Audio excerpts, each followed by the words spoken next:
Hello, I'm ABX Toycat, and welcome back to the second channel video. Today I have some more Geography of Toycat for you all. It's everyone's favourite second channel series about geography, and today I figured I've done so many videos on the UK, I did like 3 in a row for some reason on this channel, that although I like the UK, I'm from here, I think it's great to talk about it, a lot of you have enjoyed that too, that it would be cool to talk about another part of the world. There are other parts of the world that are worth talking about, so today we'll be taking a trip across the Atlantic and talking about one of the North American countries that people don't really appreciate enough, and that is Canada. So that's a weird thing to say about a country, like, you know, it's underappreciated. But the thing about Canada is most people think it's kind of cool. You know, that's true. It's one of the cooler countries, right? But the cool thing about Canada is it's actually really, really cool. And today I'll be explaining why. So today I'm going to be giving you some reasons why Canada's actually a pretty cool country. Hopefully you'll do enjoy this. So yeah, here's the Canadian flag, which by the way, fun fact, actually has the maple syrup, the maple leaf on it. And you know, even though there's a big stereotype and almost like making fun of Canadians for the maple syrup thing, the coolest thing about Canada is they took that like kind of, you know, joke about them and they made their money smell like maple syrup. If you get money that's relatively new and you smell it, it actually smells like maple syrup, which is the coolest thing for any currency, let alone for Canada. So yeah, Canada's up there with their currency, down here's like the UK, and then everyone else just, you know, loses the currency game to Canada. So yeah, go Canada. Also, go to the penny, another really powerful thing no one else in the world has been bothered to do. Go Canada. So yeah, Canada's ahead in the currency game, but what about, you know, actual important things about a country? So let's first start by talking about the fact that Canada has the longest border in the world. It's a joint border with the US, so this border right here. As you can see, it's the longest border in the world. I mean, I don't know if you can tell that, but as you can see, very, very, very long border just on this bit right here. And then because of Alaska, it gets even longer. Massively long border, and even though it's a long border by itself, it's also the longest unmilitarized border. Because, again, Canada and the US are really, really friendly countries, and it's a great little thing. But the also things that make this really cool, besides being long, being friendly, being great like that, is the fact that, one, it has one of the straightest sections of border I've ever seen in the world. Look at this thing, it's just amazing. Straight borders are great, it just makes sense for everyone, it makes the map look pretty, and I think it kind of distinguishes the two countries pretty well. But the other reason this is a great border, or one of the other reasons, is the fact that if you go to any part of it that is actually forested, like over here for instance, and then you go to Google Earth, you can actually see how they physically cut through the forest to make it clear where one side ends and the other begins. So there's Canada, there's the US, there's a no-touching zone. It's only, I think it's like 12 feet across or something. It's a very small no-touching zone, but still, there is a physical border between these two countries. Even though they're so friendly, and even though they do this, they've still got their little bit of space where it's like, there's yours, there's mine. It's like two roommates who drew a line down the center of the room and then became friends again, but then kept the line because, you know, that's your side. Why would you want to be on my side anyway? So, yeah, that's a cool thing there. Another interesting thing about the border is the fact that because of weird, like, historical reasons on the East Coast, actually over here, as you can see, it kind of juts up, and a random part of, like, what should logically be Canadian land is a part of Nebraska, really, really strangely. Not many people live here, but one thing that kind of puts the whole Canada slightly cooler than America thing to rest here is if you look at this part of the lake, then the parts of it that are on the American side are named really badly. There's like Oak Island here, there's like, I want to say there's like a Babe Island, there's Hay Island, Babe Island, and Little Massacre Island. What lovely island names. Whereas on the Canadian side, you've got Bear Island, and you've got Hunter's Island, and, you know, Bear Island by itself, coolest island name, right? I think so. And yeah, there's your little fun thing. Also, Windfall Island, another little, that's like a, I know it's not a Wind Waker reference, but you can believe it is.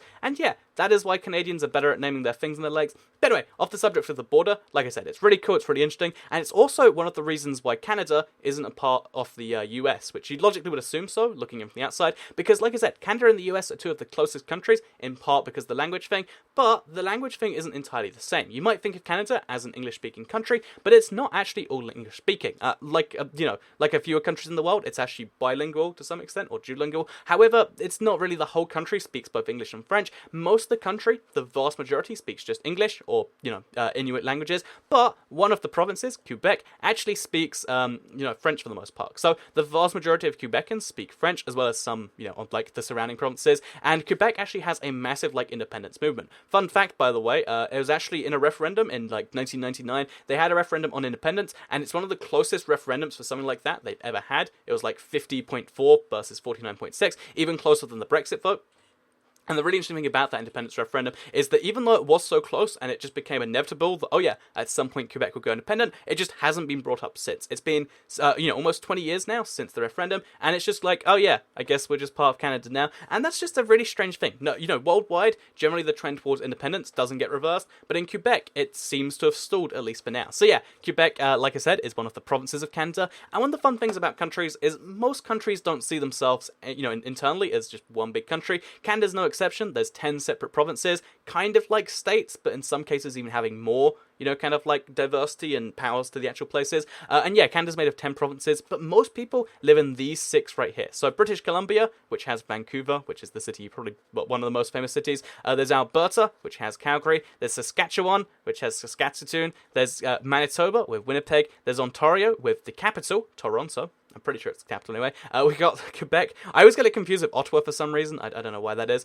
There's Quebec, which has Montreal, which is, of course, one of the most famous Canadian cities, and I think one of the biggest ones. And, yeah, then there's Newfoundland and Labrador. Sorry, those are the 6 most people. Then we've got Newfoundland and Labrador, which is this weird kind of, like, couple of places together. And then we've got 3 other territories. By the way, between these 4 places, they have 1% of Canada's population, which are the Yukon Territory, Northwest, and Nunavut. Nunavut is one of the most interesting anything in the world, I guess, like electoral districts, provinces, anything, because this entire place right here, which by the way is represented with just 40,000 people total, 40,000 people live in this entire place, which is smaller than, like, smaller than most, like, you know, reasonably sized towns in, like, any major country, and they live in this entire area over here, which is absolutely insane. There is a group of people, the Inuits, which kind of share some culture with the Greenlandics, by the way, which live here, and it's a just massively interesting place, not only for both those reasons, but also because the most northernly permanently settled point on the Earth, Alert, is placed here. So this only has a population of 5, literally 5 people live here,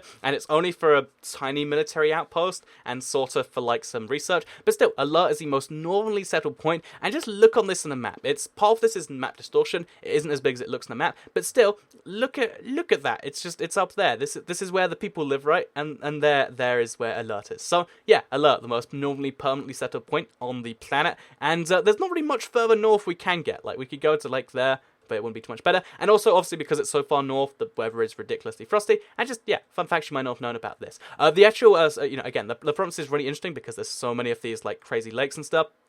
And if you actually look deeply into it, there's just so many, like, lakes inside islands. So you get, like, you know, like, for instance, you can see it's a miniature lake, but then inside the lake, there's an island. And then if you look inside the lake, there's another, if inside the lake is an island, and inside the lake is an island, and then you get one of these, and it's just crazy the layers deep it goes. And I believe in Canada, it actually has the furthest generations of that, where it's a lake inside an island, inside a lake inside an island. It goes really far deep so many times, because the terrain here is just really, really broken. It's not what you usually see elsewhere, and that's kind of cool. Speaking of lakes, by the way, Canada actually has the world's largest lake, joint with America technically, which is Lake I forgot the name, fix them all. Lake Superior, because it's one of the Great Lakes.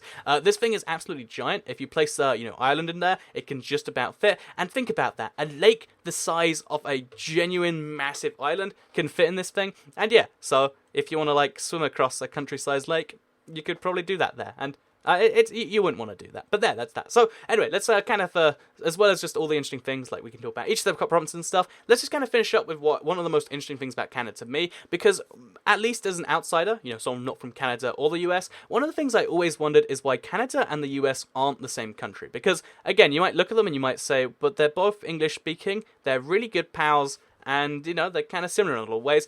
And the reason for this, historically speaking, is because back when the US first gained independence and Canada was still under British rule, some of the people in British Canada at the time, the territories up there, were actually French-speaking. So yeah, Quebec has always been French-speaking people. The reason for that is because it was part of...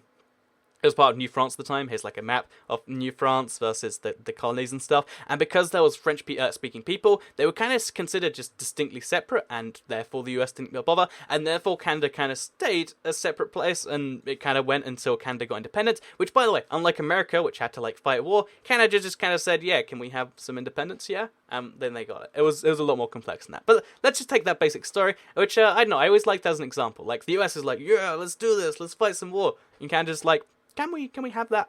Okay, that's nice. It's like the last pizza slice. They just took it, and now they're an independent country with 10 separate provinces. The Hudson Bay, which again, there's so many just magnificent things in Canada as far as geography is concerned. And it's a very diverse country with lots of stuff going on there. And like I said, I'd say it's definitely worth checking out a whole bunch of stuff. I know every time I look there, I'm like, oh, this is cool stuff. Like Vancouver Island. Vancouver Island is an island which it's actually one of the more populated islands on the planet. It's got roughly 1 million people living there. And if you actually live on Vancouver Vancouver Island and you want to go, to America, because Seattle is really, really close. Because there's no direct ferries there, you go via the Vancouver mainland, so you gotta go through there and take a messy route. It's kind of interesting, and because if you look at this, the ferry goes directly across into America technically, because their border's kind of messy. You Canada, US, Canada, US, Canada, US, Canada. Fun facts about the US. About Canada. I think it's really interesting. I think the border of Alaska is even interesting too, because for some reason this is just not Canada. There's just a bunch of weird, historical reasons for their craziness, and that again, the country itself is just amazing. It's one of the few countries that has two languages and sticks together really well. And in general, that's Canada. Pretty cool place, and one of the places I'm looking forward to going at some point. It's as soon as I can, I'm gonna try and go to Toronto. Again, I'm pretty sure that's the capital, right? I'm never too sure, but I'm gonna go to Toronto at some point because I like the sound of Canada. It sounds like one of the nicest places, and their money smells like maple syrup, guys. Maple syrup. So anyway, that's enough geography of Toycat for today. I'm gonna go take a nap. Maybe you should do so too. Maybe we should make this nap day. Yeah, thank you very much for watching, and goodbye.